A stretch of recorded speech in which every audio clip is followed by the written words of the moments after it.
Elastic Block Store and S3 interaction.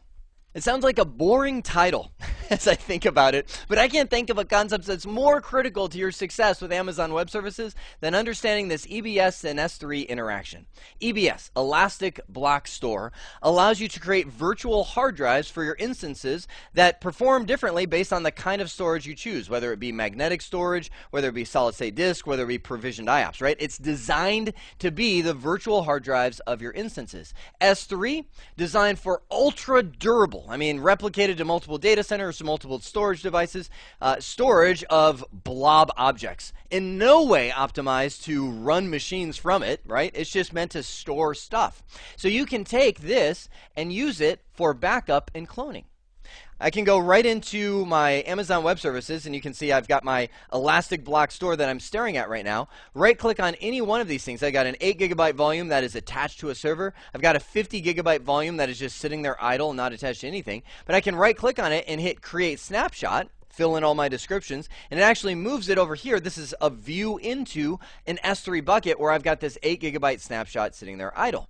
I can then right-click on that and use it to create volumes essentially to other machines. So whether I do it manually or automatedly, I can essentially clone that machine and create 50 other instances from it. I just, matter of fact, did that with a script called Bees with Machine Gun to unleash a denial of service attack against my own web server to make sure that it could withhold a whole bunch of people accessing it at the same time. It's pretty awesome.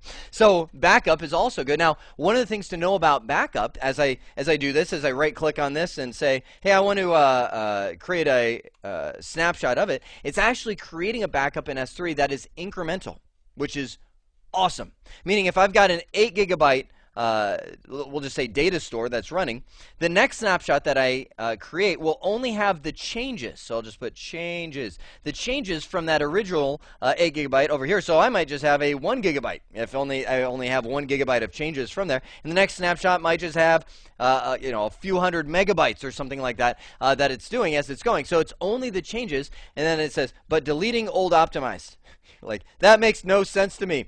You're right, because I couldn't figure out a good way to explain it. So let's just say, well, let me show you this. First off, watch this. I'm going to go in here to my 8 GB drive, hit Create Snapshot, and let's just say this is my second, because I've already created a snapshot from it, right? I click on it, it says, okay, snapshot creation started. Now I come over here. This is so good. So when I originally created this, it probably took maybe 2 minutes or so to create this snapshot called backup. Notice that as soon as I created this one, it's like, I'm done. Why? Because there's actually no data in this second one at all. Maybe there's some pointers or something, but literally it's an empty backup. Why? Because I haven't done anything to this volume. Matter of fact, this server is shut down that this 8 GB volume is attached to, and I just created a second snapshot of it, which is incremental, and Amazon Web Services looked at me and said, what are you doing? Nothing has changed. So immediately it's completed.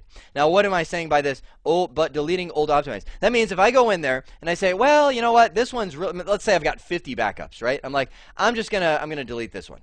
I'm going to get rid of this guy. And all of a sudden, I remember Jeremy's training, and he said this is incremental, and you go, oh no, oh no, oh no. I just deleted the initial 8 GB file right here. Oh no.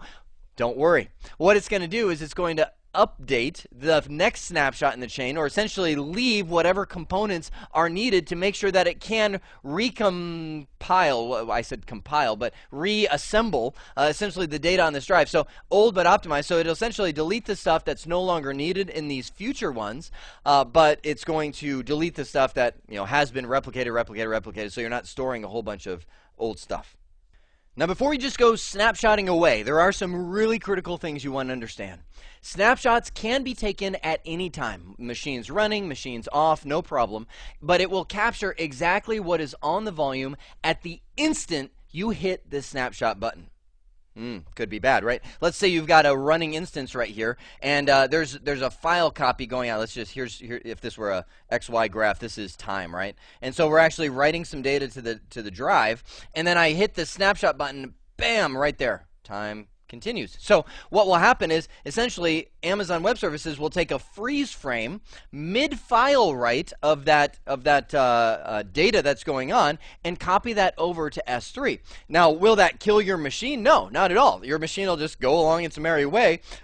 But essentially, you will kill whatever was being written to the drive at the time. And if that was some core operating system files, next time you restore that snapshot, you may just have junk. You may have an operating system that doesn't boot. Now, is the chances of that high? No, it's actually really slim. They've designed operating systems to handle power offs in the middle of a write and be able to recover from that kind of stuff. But there is a chance that you could easily corrupt data doing that. So the best advice is to pause any applications writing to a volume at the time of the snapshot. So go in, stop whatever services are there, or you can actually even unmount a volume. If you're in the Linux world or even the Windows world, Windows you can go into Disk Manager. Linux you can actually use the unmount command to detach the volume.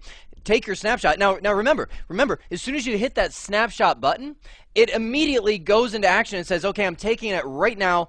I'm copying the snapshot. So you don't have to wait for it to finish copying. You can go remount or power that back on or whatever the case is. Now, again, under Amazon's design, we should have no problem unmounting any one volume in our enterprise because we're totally redundant in our design, right? But if you wouldn't happen to be, it only takes a second, right? You unmount it, hit the snapshot button, come back, remount it, and keep running because that point in time is now created with all the file locks done and you're not going to corrupt anything. Or, worst case, you just shut the machine down. Just go in, and if you can't unmount, you get all these errors, files in use, all that kind of stuff. Just shut the instance down, take your snapshot, power it back on. Again, you don't have to wait for the snapshot to be fully created before you do that because the point in time was established. Okay.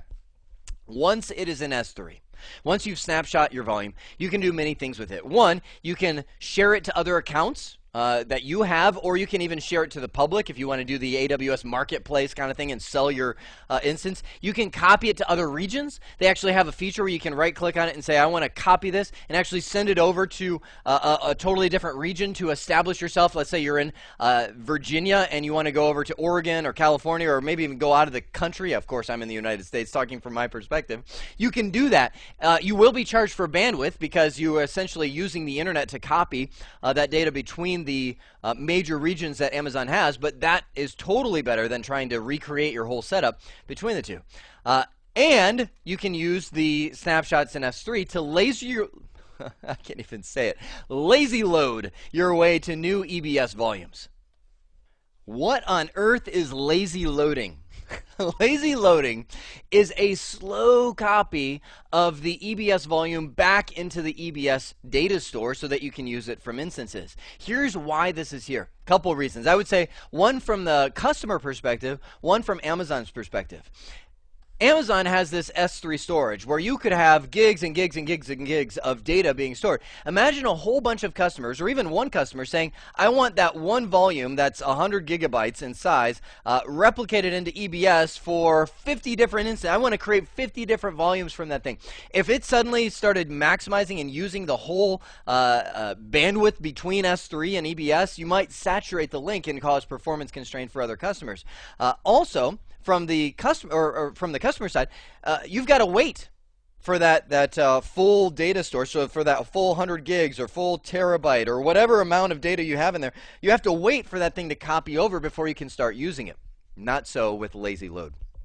Lazy load copies over stuff slowly. That's my little sleepwalking data bytes right there. It copies stuff over slowly unless it's requested. So, for instance, I say I want to copy the C drive of Windows. Let's just say I've got a Windows instance. I'm copying the C drive volume over here. I attach it to an actual instance, and I hit Run. Right? As soon as I hit that Run button, there's certain data that's going to be accessed on that C drive that may not have copied over yet. Does that make sense? Because it's slowly copying it.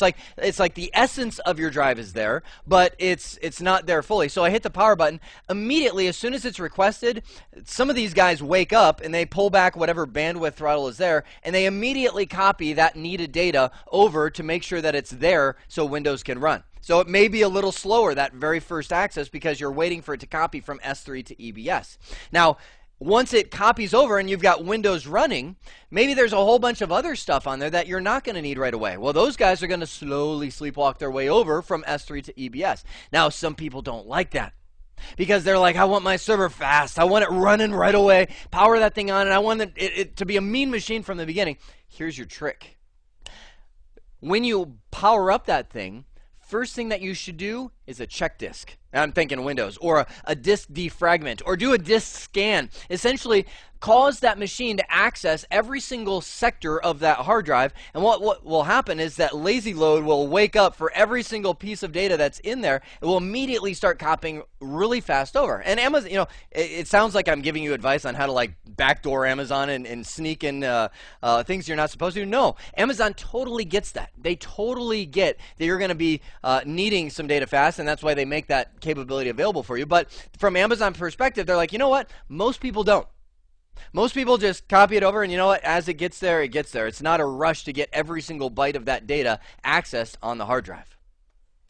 Lazy load really is an advantage to you so that you can have those volumes immediately available to your instances and not wait the entire copy time from S3 before you can actually use them. You now know how EBS and S3 interacts. You now know how the backups works, the snapshot functions, the cloning. You've seen the best times to take snapshots, not mid-data write, but detach the volume, shut your instance down because you risk data corruption because of that point-in-time capability of those S3 snapshots. And you've also seen how data moves between S3 and EBS. I hope this has been informative for you, and I'd like to thank you for viewing.